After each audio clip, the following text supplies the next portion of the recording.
Bueno, entonces voy a hablar de las moléculas energéticas para que todos escuchen, para que todos entiendan de qué se trató el ejercicio que ustedes hicieron, de por qué leyeron o por qué les mandé a leer todo ese poco de documentos. ¿Bien? La idea era que ustedes participaran y demás. Entonces, voy a hablar desde cada uno de ellos y de a dónde entran como tal. Bien, entonces, en el caso de todas las rutas metabólicas, anabólicas o catabólicas, siempre hay compartimiento de energía. En las rutas catabólicas se produce energía, en las rutas anabólicas esa energía se usa ¿para qué? Para sintetizar compuestos. Las rutas catabólicas destruyen moléculas orgánicas, nutrientes orgánicos, y los transforman en productos finales sin energía, pero en ese proceso se obtiene energía en forma de ATP, ¿cierto? Pero las rutas anabólicas que sintetizan a partir de moléculas precursoras, aminoácidos, ácidos grasos, bases nitrogenadas, producen macromoléculas más grandes, más complejas, y esas macromoléculas, digamos, se obtienen con un aporte de energía. ¿Listo? Entonces, esa energía que es el ATP, viene en forma de ATP, digamos, es una molécula que para la parte, digamos, lo que es la parte, voy a quitar un momentico esto acá, a mostrarles, digamos, para la parte energética o para la parte metabólica nos va a importar muchísimo, porque es que esta molécula, lo que es el ATP, es una molécula de alta energía. Vamos a hablar a qué nos referimos con ATP y por qué esta molécula tiene energía que puede aprovecharse en el cuerpo. Es decir, la energía que se obtiene o se requiere para cualquier ruta metabólica debe ser una forma fácilmente aprovechada por las células. Esta molécula es una divisa, es decir, es una fuente de energía que nuestro cuerpo puede cuantificar. Y las células utilizan esa energía para movimiento, ¿cierto? Todo lo que es el movimiento del organismo, transmisión de impulsos nerviosos, el transporte de nutrientes, como es el caso de las plantas, síntesis de compuestos como proteínas y algunos otros necesarios para la célula. Esta energía, chicos, tiene que ser movida de una forma que la célula pueda aprovecharla fácilmente. Esa es el ATP. Esa es la función principal del ATP. El ATP es un nucleótido trifosfatado que tiene adenina como base nitrogenada y ribosa como azúcar pentosa. El grupo fosfato, de hecho, existe o coexiste como 3 grupos fosfatos fusionados, y esos grupos fosfatos que ustedes ven ahí es la clave de la alta energía de esta molécula. Esta es la energía de esa molécula de ATP, es lo que básicamente es aprovechado como energía, esos grupos fosfatos. Ahora, esos grupos fosfatos, la energía viene contenida en esos electrones que están haciendo parte de los enlaces del oxígeno y el fósforo. Entonces, cada uno de los electrones que están acá, compartidos o no de los enlaces, es energía fácilmente aprovechable. Ahora, ¿cómo sale esa energía? Eso es cuando el ATP es hidrolizado. Cuando sufre hidrólisis, sufre un rompimiento específico del enlace y eso libera cada uno de los grupos fosfato por acción de una molécula de agua que entra. Esa energía liberada es una energía libre bastante negativa y es un proceso bastante estable o bastante favorable a nivel energético. Entonces, aquí está una diapositiva un poco más compleja donde se muestra la estructura completa. Aquí está la base nitrogenada, que es la adenina, y el azúcar pentosa, ¿cierto? Y por último, los 3 grupos fosfato. A este grupo fosfato se le llama fosfato alfa, este es el fosfato beta, y este es el fosfato gamma. Bien, es decir, el primero, el segundo y el tercer grupo fosfato. Entonces, este es el máximo grupo de fosfatos que tiene el ATP.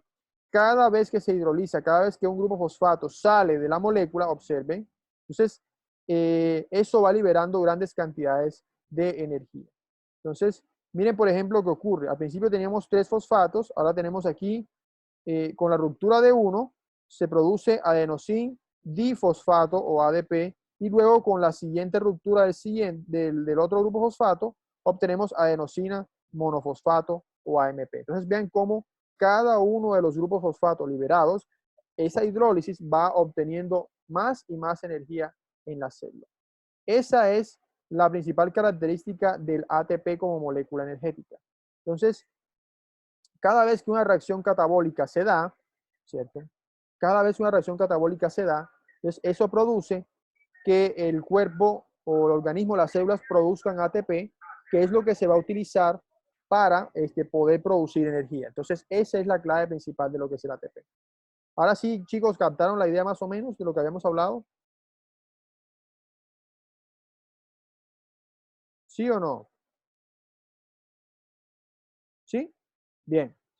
Entonces, ahora, todos, todos digamos, los compuestos, específicamente hablando, que son de interés para la célula, de producción de energía, le sirven a la célula como una divisa. Es como el dólar, por ejemplo. El dólar se usa para comprar en los mercados, ¿cierto? Lo mismo ocurre con el ATP. Es la moneda energética usada por las células debido a su carácter fácilmente aprovechable. Entonces, esa energía, ¿de dónde sale? De los grupos, de la hidrólisis del fosfato. La hidrólisis del fosfato produce energía libre para la célula, energía aprovechable. ¿Bien? Digamos, es como cuando usted está cocinando una sopa. Usted tiene que meterle bastante fuego a la sopa para que empiece a cocinarse. Lo mismo, es la energía del ATP está contenida en los grupos fosfato. Entonces, al hidrolizarse el grupo, se produce grandes cantidades de energía. Entonces, por eso se llama que el ATP es la moneda energética celular, porque es la forma como las células, digamos, pagan energía o obtienen energía. Es su divisa, por así decirlo, su divisa. ¿Bien? Bueno, eso por un lado es el ATP. Por eso aquí les puse esta lectura, hablan básicamente de que la hidrólisis del ATP, vean, de cada uno de los grupos fosfato, produce principalmente grandes cantidades de energía. ¿Ven? Entonces la hidrólisis de ATP por medio del agua produce un nucleótido difosfatado, fosfato y energía libre de nuestro cuerpo. Bien, entonces todo lo que es, digamos, hidrólisis de ATP libera energía. Bien, pero cuando se sintetiza ATP, es decir, cuando se requiere ATP para poder sintetizar, se requiere una dosis específica de energía. Digamos, ese proceso de deshidratación es lo que produce ATP y así la célula queda, pues, por así decirlo, con un exceso de carga. Entonces, eso por un lado. Ahora, vamos a hablar de la siguiente tipo de moléculas. ¿Por qué estoy hablando cada una de una y de la otra? Precisamente porque cada una de esas moléculas le sirve al cuerpo para producir energía. Miren, la siguiente de las biomoléculas es lo que es el FATH y el NADH2. Aquí este profesor habla en este enlace de 7 minutos de las características de cada uno de ellos. Yo voy a hablar de las características químicas del NADH y del FATH2 para que ustedes las tengan teorizadas. Y luego hablaremos de la última molécula que es el acetilcoenzima A. ¿Listo? Entonces, como ustedes pueden notar, y si ustedes se dieron cuenta, digamos, muchas de las sustancias que estoy hablando ahorita son nucleótidas, son compuestos nucleótidos. Y eso es porque los nucleótidos tienen una gran cantidad de enlaces resonantes de anillos aromáticos que le confieren una gran cantidad de energía. Y los nucleótidos trifosfatados tienen una gran cantidad de energía. Pero ahora, otro tipo de compuestos, otro tipo de coenzimas son el NADH y el FAH2. Ahora, ¿cómo funcionan estos? Funcionan de la siguiente manera. Yo voy a mostrarles aquí esta diapositiva que nos muestra la estructura de el llamado NADH. ¿Qué es el NADH? Es otro nucleótido específico, se llama dinucleótido de nicotinamida y adenina. Bien, entonces él existe en dos formas. Una forma oxidada, que se conoce como NAD+. Esta que está acá, que estoy señalando con la pluma, es la forma oxidada. Bien, y digamos, la forma que estoy mostrando acá adelantico, esta forma que ustedes ven acá es la llamada, se llama NADH, es la forma reducida. Bien, ahora, de pronto ustedes se preguntarán, profesor Pedro, ¿qué es oxidación? ¿Qué es reducción? Bueno, entonces ustedes saben, voy a dejar de compartir acá y voy a ponerles voy a compartirles la pizarra para que ustedes vean. Entonces, ustedes saben que en cualquier proceso metabólico, ¿cierto? Digamos, por ejemplo, tenemos aquí carbohidratos. Voy a poner aquí el texto mejor.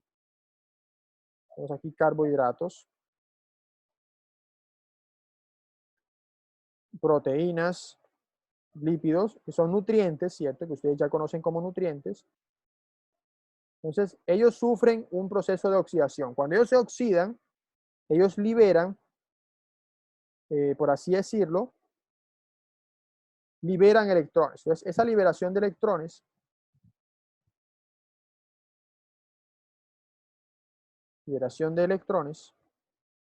¿es debido a qué? Debido a lo que se conoce o se conoce normalmente como oxidación. Durante la oxidación hay liberación de electrones. ¿Bien? Pero también existe un proceso por medio del cual estas sustancias, digamos, reciben electrones. ¿Bien? Entonces,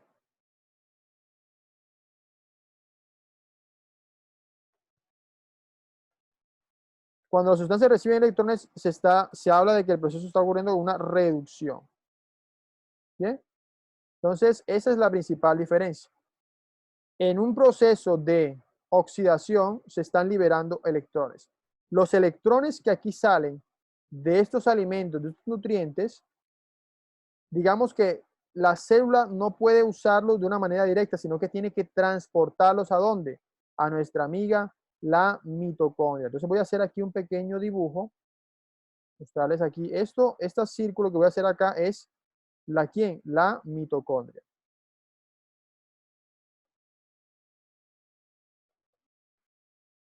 Entonces, esa mitocondria es nuestro organelo celular encargado de la producción de energía. Entonces, estos compuestos, estos compuestos nutrientes liberan electrones por medio de la oxidación biológica. Esa oxidación, esos electrones liberados tienen que ser transportados. Y ahí es donde entra nuestro amigo, el NAD+. Cuando el NAD+, que es la nicotinamina adenosín dinucleótido, recibe electrones, se convierte en NADH, que es un transportador de electrones. Ahora, ¿para dónde van esos electrones? Hacia la mitocondria. Entonces ahí es donde esos compuestos son llevados y aquí en la mitocondria ocurre lo que se conoce como cadena de transporte de electrones.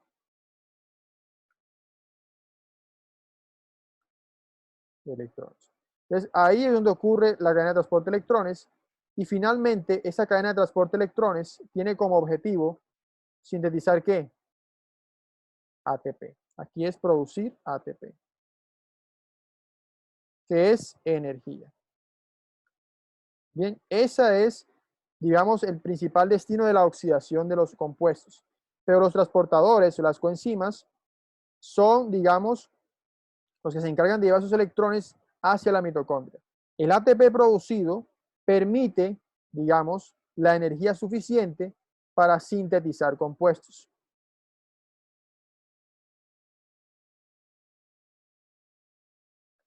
Esa síntesis de compuestos, ustedes ya la conocen, se llama ¿qué? Anabolismo. ¿Bien? Durante el anabolismo se tiene la energía suficiente para potenciar la reducción. La reducción es, para las células, es síntesis. Entonces, esta reducción es síntesis. Mientras que la oxidación es ¿qué? Eso sería catabolismo.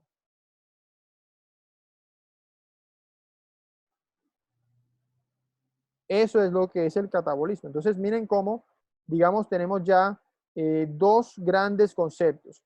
En un primer concepto tenemos el catabolismo, que es oxidación, liberación de electrones de los enlaces contenidos en carbohidratos, proteínas y lípidos.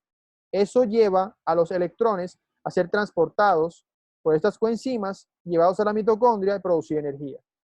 El ATP, la energía, es utilizada para sintetizar otros compuestos, que es la ruta anabólica, y eso lleva a la reducción, que es la síntesis requerida para poder obtener otro tipo de compuestos mucho más importantes, que son carbohidratos, proteínas y lípidos. Bien. Ahora, recuerden que esto no es un ciclo, sino más bien es un sistema de reacciones que se da normalmente. Entonces, chicos, eso por un lado para que ustedes sepan cómo, digamos, la oxidación y la reducción está siempre entrelazada. Sebastián Ortiz pregunta que la reducción se está ganando electrones. Obviamente la reducción implica que la molécula se reduce, es decir, aumenta su carga electrónica, gana muchos más electrones. La oxidación implica que la molécula está perdiendo masa electrónica y por ende está perdiendo electrones. Entonces, esa diferencia entre oxidación y reducción es lo que, digamos, a ustedes les va a importar muchísimo, porque es la clave para entender catabolismo y anabolismo. En el catabolismo, les voy a compartir la pizarra. En el catabolismo, observen, voy a cerrar acá, el catabolismo, perdón, se liberan electrones, se oxidan las moléculas, y esa oxidación lleva a que estas moléculas son transportadas a la mitocondria por transportadores de electrones. Entonces, estas moléculas que estoy mostrando acá, que es el NADH2 y el FADH2, son transportadores. Voy a hablarles principalmente ahorita de a qué me estoy refiriendo con cada uno de ellos. Entonces voy a mostrarles aquí. Esta que está acá es nuestro amigo el NAD o dinucleótido de nicotidamina y adenina. Miren, aquí está.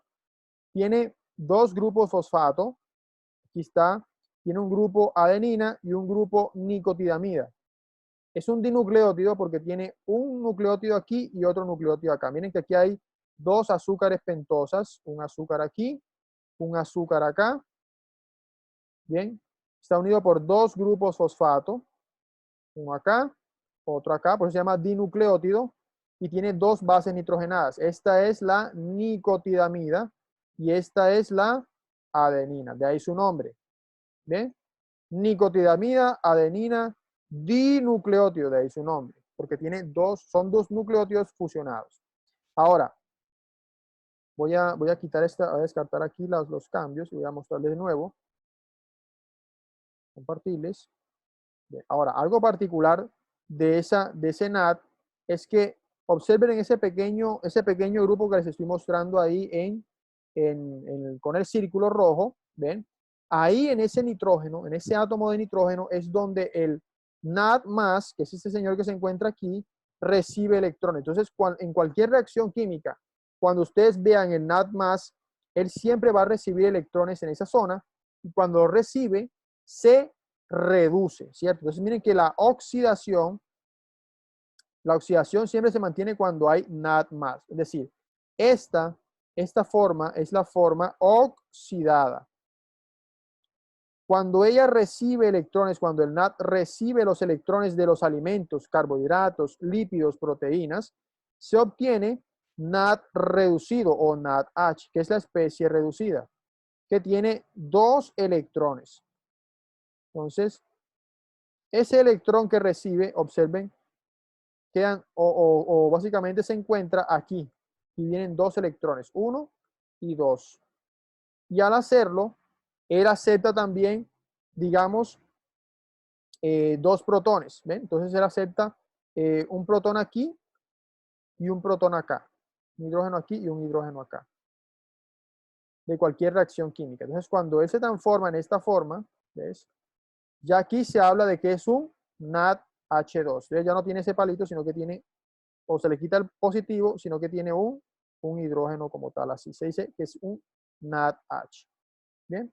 Y ya queda completamente reducido. Esa es, digamos, la forma como este compuesto transporta electrones. Siempre transporta dos electrones a la vez. Dos electrones que saca de cualquier reacción química, de cualquier degradación de carbohidratos, de lípidos o de proteínas. Bien. Ahora, eso por un lado es el NAD. Ahora, otro de los compuestos que también digamos, actúa bastante a nivel metabólico es el FADH2. Voy a buscar aquí una diapositiva donde se encuentre para mostrarles a ustedes dónde está el FADH2. Que me lo encuentro por aquí. Aquí está. Este que está acá es el FAD y el FADH2. También yo lo llamo el primo del NADH. ¿Por qué? Porque es un nucleótido muy similar al FAD, al NAD, perdón, pero que se encarga también de transportar electrones, solo que él lo hace de una manera un poco distinta. este que está acá es el esquema o la fórmula de el FAD como tal. El FAD se llama flavin adenin dinucleótido. Miren que tiene 2 fosfatos. Voy a mostrar aquí la plumita. Tiene un núcleo difosfatado. Aquí está, pues se llama dinucleótido. 2 fosfatos, un azúcar pentosa y un grupo también adenina, por eso se llama flavin. Ahora, flavin, el grupo flavin es todo esto que ustedes ven acá, todo esto. ¿Sí? De ahí su nombre. Flavin, adenin, dinucleótido. Entonces, ¿qué pasa con ese flavin, adenin, dinucleótido? Él, cuando recibe electrones, los recibe de a uno por vez. Voy a mostrarles cómo funciona. Entonces, aquí, él recibe de a 2 electrones por vez. Entonces, aquí este grupo se encuentra acá, este grupo grandote de la flavina, tiene 2 nitrógenos. Entonces, cada uno de los nitrógenos recibe de a un electrón por vez. Y luego se reduce la molécula. Entonces, miren, él al principio se llama FAT, que es la parte, o digamos, la molécula cuando se encuentra oxidada, que es decir, que no tiene electrones. ¿Bien? Y luego, cuando acepta los 2 electrones como tal, lo hace de a uno por vez. Entonces, un hidrógeno se pega aquí, un hidrógeno se pega acá, el doble enlace se une aquí y este doble enlace se une acá y la molécula queda de ese sentido. Y digamos que cada uno de estos nitrógenos aceptó un electrón por vez. Y listo. Así es como él transporta los electrones. Entonces, este FAH2 se llama forma reducida, que ya tiene los 2 electrones específicamente hablando. Y listo, chicos. Esa, digamos, es la función del NAD y del FAH2, transportar electrones. Cada uno de ellos funciona siempre en el mismo sentido, transportando electrones de a 2 electrones por vez. Chicos, ¿alguna pregunta, duda, inquietud?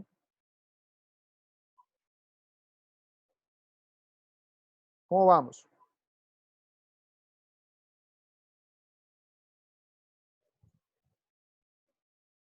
Chicos, no los escucho.